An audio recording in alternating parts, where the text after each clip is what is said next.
everyone, and welcome to another edition of the yet-to-be-named Sports Roundtable. I'm Izzo from WDAY Channel 6 Sports, along with Fargo Big E, Eric Peterson from the Forum. And we brought another TV guy in. You have had newspapers all the time. I got to get some reinforcements. We bring in Trevor Peterson from our WDAY 6 Sports staff. As we do the last few weeks, we got 3 topics. We give 10 minutes to talk about what's going on in the sporting world as we get closer and closer to the best time of the year, which is the football season. But we're still in the middle of baseball season, guys, and obviously the big news yesterday was what happened in Major League Baseball, where Ryan Braun, the 2011 National League Most Valuable Player, was suspended for the remainder of the season without pay. Obviously, guys, it's something we've seen coming for a while. I'll start the clock. Big E, I'll give you the floor first.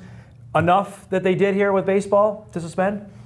65 games just seems like not enough for Ryan Braun, just because of the fact of his first test. I mean, granted, it was a loophole or technicality or what got caught up in, and he just blatantly lied to everybody. Yeah. And then he comes back and says, now I realize the error of my ways. Well, now they must have tons of more stuff on you, because now it's time to realize. And it's like, he almost dictated when he wanted this to happen. It's like Ryan Braun agreed at this time he'd be suspended, with the Brewers conveniently not in contention, him having kind of a lackluster year by his standards. So, yes, he will lose whatever, $3.5 to $4 million, but what is he really being punished right now, other than his name being sullied? And that's the thing, Trev, is that he was kind of the Lance Armstrong of baseball. He said everybody else is lying and I'm right. Yeah, I think that 65 is, it seems too little too, but the whole thing that I think bothers people is that the Brewers are out of contention this year. I mean, so it's like, sure, why not? They're not going to win anything. Why not? Go ahead. I'll take my punishment now. It's too easy. I think. I think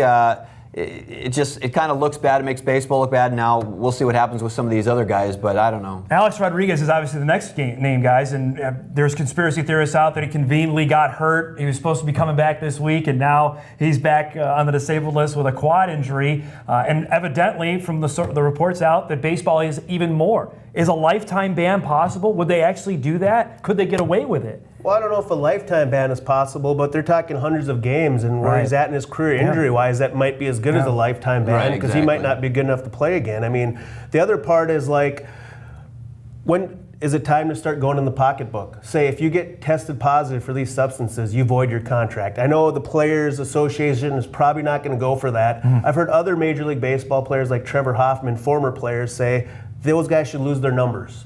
If you're caught for a banned substance, you should lose your numbers. It's too easy to say you're gone 50 games, you're going to get all your money. At the end of your career, it's still going to say you hit 585 home runs. It's more of a short-term penalty, I think. And I don't think they care what their public perception is, because I think the public doesn't care anymore.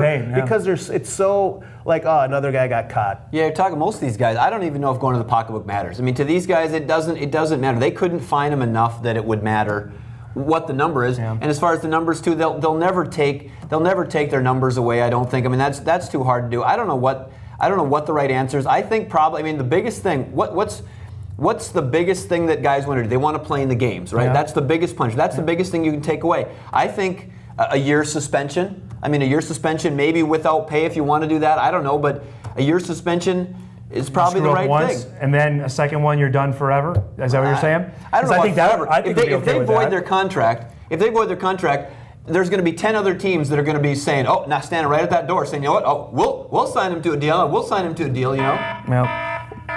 Yeah, there's just not enough time in the day to talk about that. But I'm just saying, if Ryan Braun had the $120 million left on that contract voided, he might think twice, because I don't think he'd get the same contract in the open market. The only other thing, just to touch on that before we go on, is the only other thing they play for is for the Hall of Fame. Alex Rodriguez, now I think we're all agreed, will never be in the Hall of Fame with that. I don't know about that. I don't know if you play for the Hall of Fame. You don't play baseball when you even start. You don't play for the Hall of Fame. To get to that level where he's at. Guys. Time's up. Let's move on here. Well, I mentioned football off the top, and it's obviously an exciting time because the Vikings open training camp on Friday in Mankato. We mentioned last week on the Roundtable that was the biggest increase of wins in franchise history. They went from 3 to 10.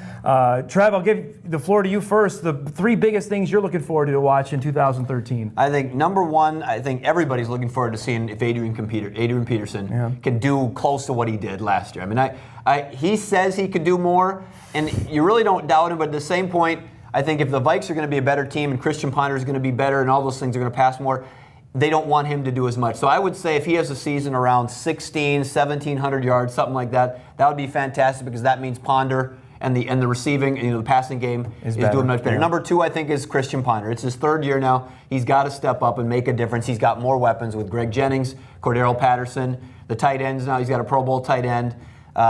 I think he's the number 2 thing. If he doesn't get better, I don't know as they get much better. Right. And the number 3, I think, can the defense be as good or maybe take a slight step up? You lose Winfield. You lose some other guys, the Brinkley. linebacker. Yep. Jasper Brinkley was okay, but you got a new linebacker coming in. I think if they can be maybe slightly better than they were, I think they were about middle of the pack last year, then they could have a chance to be at 10-6.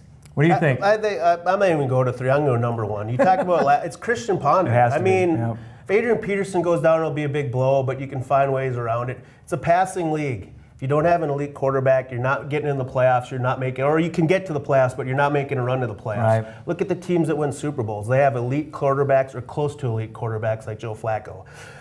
So that said, I think a guy like Greg Jennings has to stay healthy because Absolutely, I agree. His development is going to depend on the receivers around him. Like you said, Kyle Rudolph is developing. Cordero Patterson, we don't know much about him I like now. to see Jarius Wright too. Wright had that last game against Green Bay where he was really, really good, but it's just flashes. But if you're talking about injuries, I think number 1, I disagree a little bit that if the one guy they can't afford to lose is Adrian Peterson. Right. If they don't have him at the running game, I think they're totally.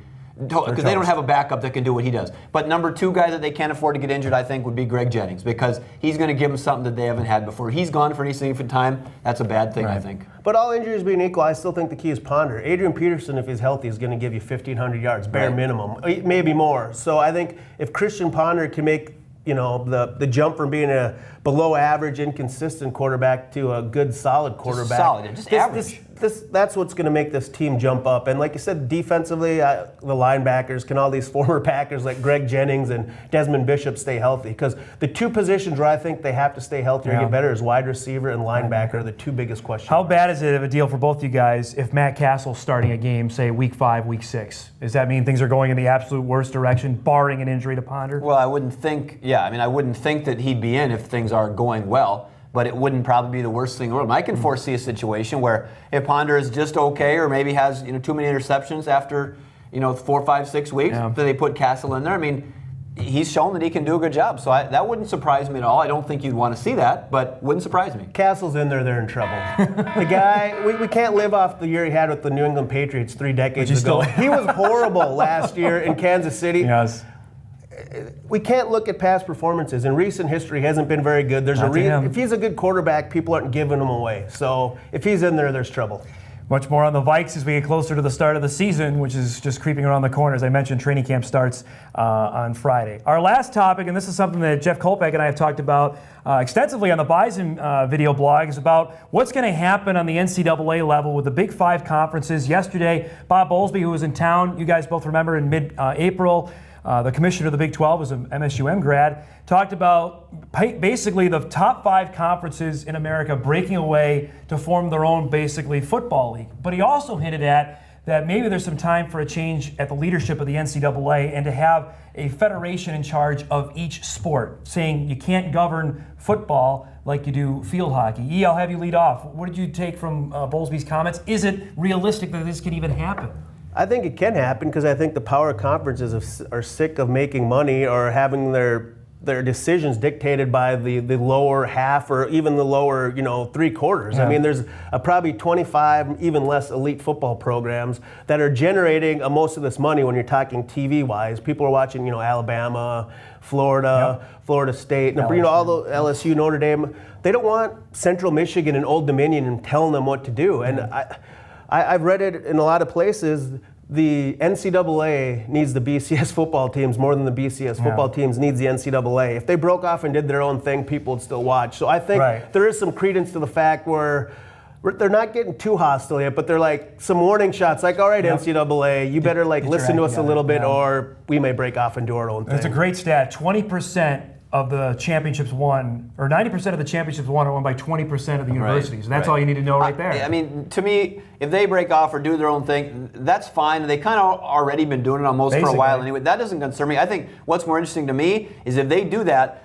the rest of that, with an NDSU and the other things. I mean, we've been talking, people talk for the last 5, 10 years now, whatever, how NDSU would do at the FBS level, whatever. Well, now if you take the best 20 or 60 or whatever it is and lump everybody else together, I think that makes that much more interesting. I'm more curious to see what happens with that than I am with the top, because it's going to be the same 20 schools that you're seeing. You don't know how that's going to shake out either yet. Well, that's why everyone's saying jump to FBS, jump to FBS. I'm sure over at NDSU they're thinking, well, let's wait. It's going to come to you, yeah. Let's see what happens here, because if the BCS schools or those Power 5 conferences break away, all those schools that tried to get up to FBS could fall back down, or both sides could form a new, whatever you want to call it, thing, and you'll have the like schools, maybe the Central Michigans, the Georgia Southerns and Old Dominions that have moved up. They're going to end up with the Appalachian. Yeah, they're going to end up back with probably where they should have been. Schools of like size, like budget. So I think NDSU is just saying, let's wait and see what happens before we try to jump up and get ahead of ourselves. The curious thing in this, and you boys both know this coming up next year, is obviously the college football playoff and the amount of money that's going to generate just with 4 teams, and eventually they'll probably expand to 8. That could just the amount of money coming to college football is just going to be off the charts here in the next 5-10 years. No, I mean that's true, and it's just exciting to me to see what's going to happen with that, and there's been so many changes already, but it's obviously coming. Something's going to happen. The biggest thing too, just before we go, is they're not going to mess with the basketball tournament. That's the golden goose they can't mess with, and I don't believe they're going to, because they can't, right? Well, and the power conferences are saying, we're not going to make this like the basketball tournament, because the power conferences, we're going to control the money. We're not going to spread the money evenly like basketball did, because the marquee schools are making the money. So I think they're sick of, all right, we gave you basketball. You Cinderella stories can hang around in basketball. Football, it's not happening anymore. Not going to happen there. There you have it, folks. The latest edition of the yet-to-be-named Sports Roundtable. For Trevor Peterson and Eric Peterson, I'm Dom Izzo. Thanks, everyone, for watching.